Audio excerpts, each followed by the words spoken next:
Sunday.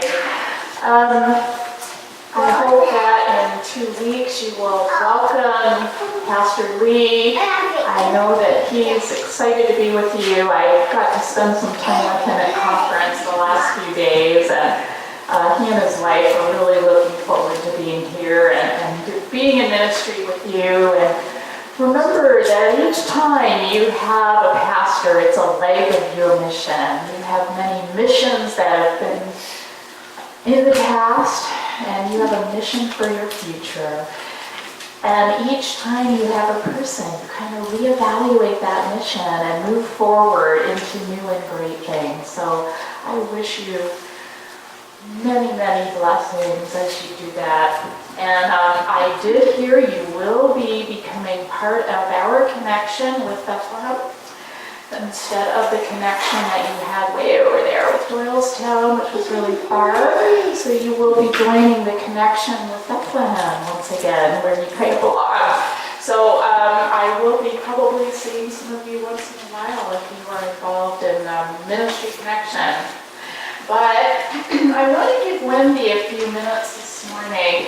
She is your delegate to annual conference, and we had, some important things that went on there, but one really important thing I want her to get a chance to talk to you about. I'm just telling you her thoughts, because she is your representative. Okay, I don't need them. Just like yelling at my kids. Thanks, Pastor Lord. And I too got to spend time with Pastor Lee, and so it's like our family is growing a little bit.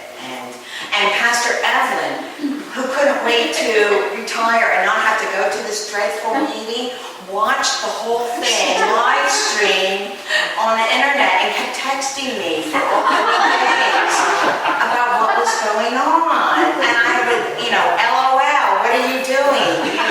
So I think she's having a hard time transitioning to retirement. Most of the business is critical business. The one thing that did come up, there were a couple. The one that's important that we need to start getting intentional about and maybe have more of a voice in conference about.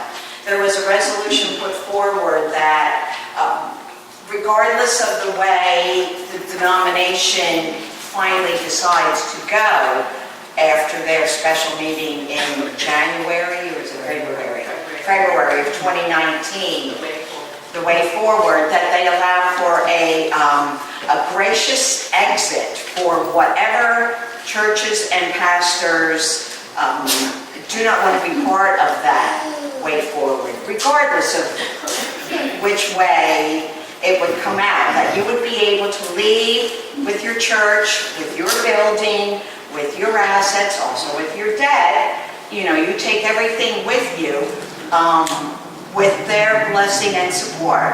That it's just one of these mutually agreed things that we'll part ways, and you go that way and you go this way. And that was part of the original report that this commission had given to the Council of Bishops as part of their decision making, that regardless of which way it went, give an escape path, I shouldn't say escape, an exit strategy for those who didn't want to stay.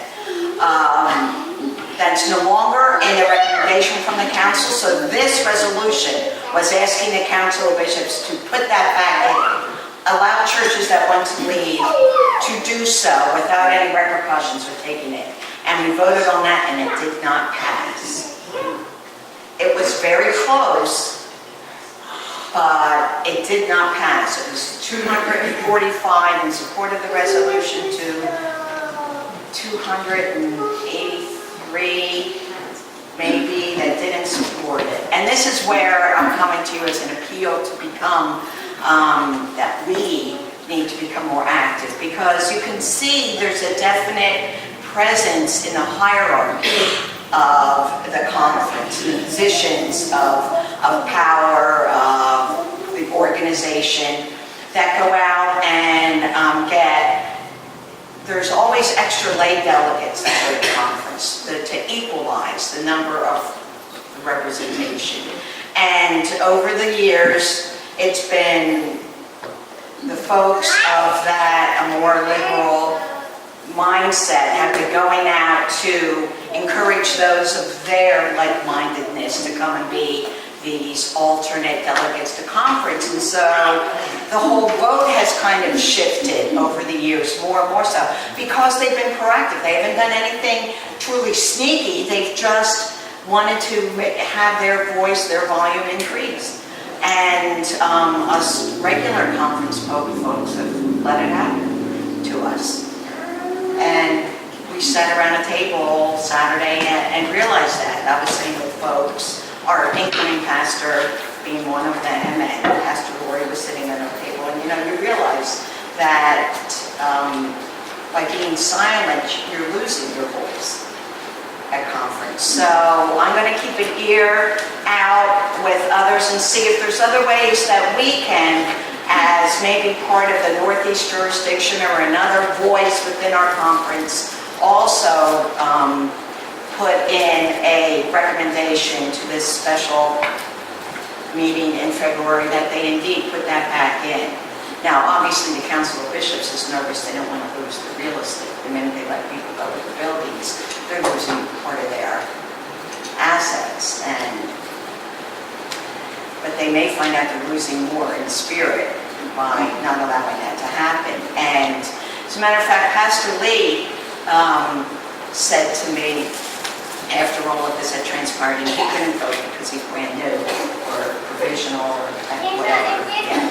He said, years ago my parents divorced, and although it was a bad thing, they're both much better people now. And I have a better relationship with both of them because they're both in a better place. That's something the church should, in trying to make people stay together, you just kind of constantly keep the grip instead of letting people thrive and do Christ's work in the field. So that was really the only thing we spent much time debating in all of conference for 3 days. Why do you think it didn't pass? I think it didn't pass because Are there some churches that really want to be in the conference yet, or? Because, all right, here's Wendy's, thing. That the liberal portion of the church is presuming that they're going to prevail. And there are going to be churches that aren't happy with that result and would want to leave. And they want to make sure they can't leave and take their churches with them. They want to keep, the properties as one conference. And then there was some concern that, if people leave over this issue, what happens the next time an issue comes up and a church is not happy with doing infant baptism anymore? We're going to let them take their church and their property and leave. Because this goes all the way back to part of John Wesley's heritage about this trust clause, and that we don't own the property. There's a trust clause that all property is held in trust for the church. So, and in their day, it was a way to maintain accountability, that they would sit down, they would work through their differences, understanding that they would still be family come the end of the day because all of this was held in trust.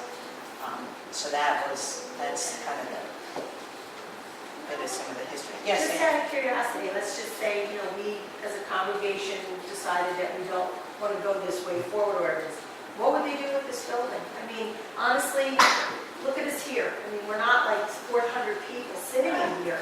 So do they really think they could fill the church with other views? they'd sell it. They'd sell it to do what? Whoever buys it. Build a house? Like independence Right. It could be a Bible fellowship church. We end up coming back here as, St. Hugh's, different signage. But then if let's say they do that, and then we would want to buy it back, does all the money that we have in the accounts now go right to the conference? Oh, yeah, that's So all their basically, money. we have nothing really to. Right. Okay, we got to start doing a lot of missionary work. Spending. No, but we truly don't know. And I think it's still possible. I haven't even checked the email. There's some groups that I get information from within the conference. So I want to see if there's any other support out there for going back into general conference on our own and seeing if there's still a way. Yes, Sean? I know I may be a little bit out of the loop. Originally, I thought that the United Methodist Church as a whole were going to make a decision whether they want to do this or not. They made that decision. No. Okay. No, this meeting in February will lay out what they decided as the way forward. And there's at least 2 different ways forward. I don't know, Pastor. 3 ways forward. And they're also going to be accepting amendments, apparently, at this gathering to people that want to change the way forward. One of them may be that we all, just stay the way we are now. Nothing changes. One may be that churches decide on their own what they want to do. I'm probably going to misstate it, so just go out on, there's all kinds of stuff out there on the web. Yeah, the one that the bishops supported when they came to their idea was the one in which every church and every pastor decides for themselves.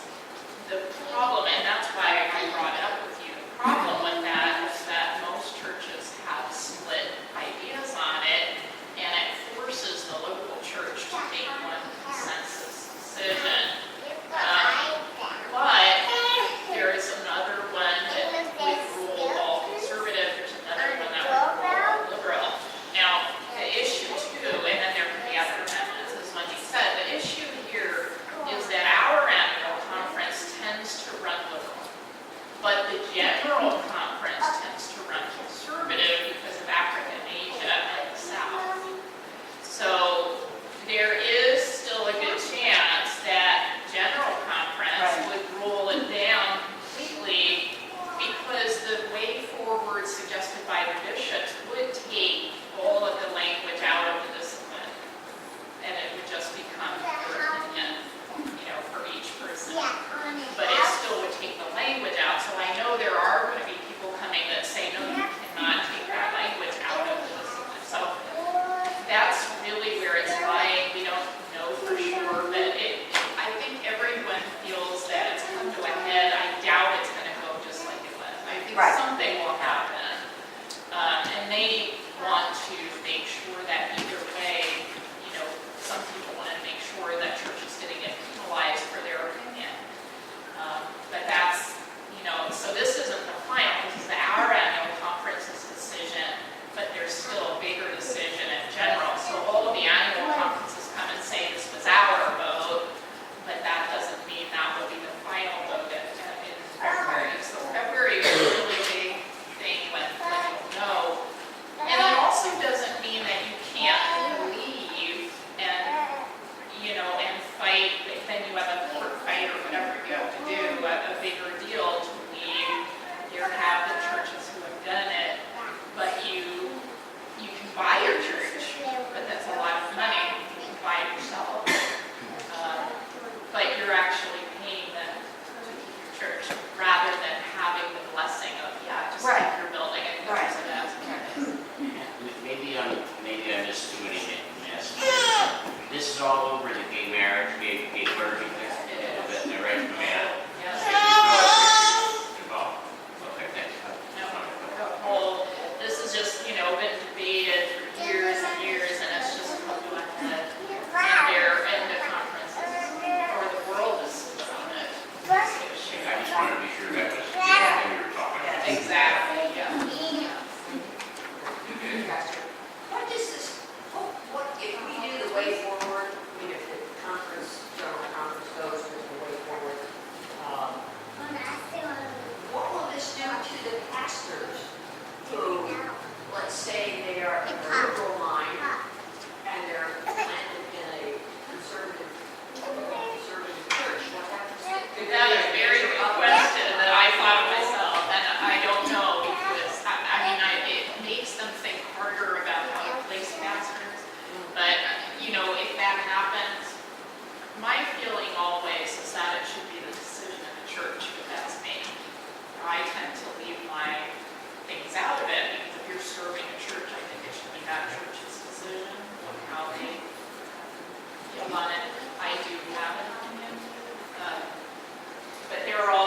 pastors who, if their church says no and they want to do it, they can go off to another state and do something if they really, really want to.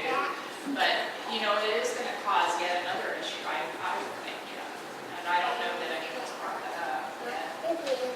Yeah, and then, you know, then I thought you were going to say, on the more practical side, there's also issues with pastors' pensions and all, you know, healthcare and all that, and If they're different, different, right, if they leave, so there's lots of issues, and apparently lots of smart people thinking about the business side issues on all of that. But I'll keep you posted as time goes on a bit on that. So the only other thing that I wanted to do, and it really has nothing to do with conference, except that ran into Pastor Mike, and he gave me a T-shirt, which I didn't wear, and anointing oil. He yells in front of a table of people I don't know, "What size T-shirt?" Now, what do I say, you know? Because he wanted me to put it on, even, not just take it off. So I had to tell him the truth, and he gave me anointing oil, and we talked about going out into the community and anointing people. And then nothing ever happened with it. I don't know whether something didn't go on a conference. Anyhow, I thought this would be a wonderful time to use to anoint Pastor Lori and her going forward to her new full-time assignment and her new church. So I would ask you to come over, and if anybody wants to come up and lay hands on her, and if not, you can sit there and extend your hand forward. That's what they do with conference. They tell you to put your hand forward, or if you want to come up and lay hands on her. And I would just give her, I was going to say this to you in the service, but I'll do it now, and just one. You can lay hands on her. So Lord, we bless your ministry and your ongoing work in the community of Epworth and the people of their community. We ask this in the name of the Father, the Son, and the Holy Spirit, that He goes with you, He's ahead of you, He's next to you, and He will be behind you in all you do for all those people in all those places. Reach them.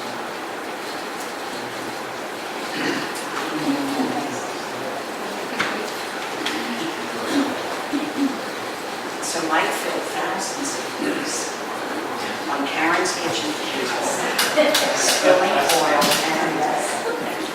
and then they never used it. So here I tell Karen,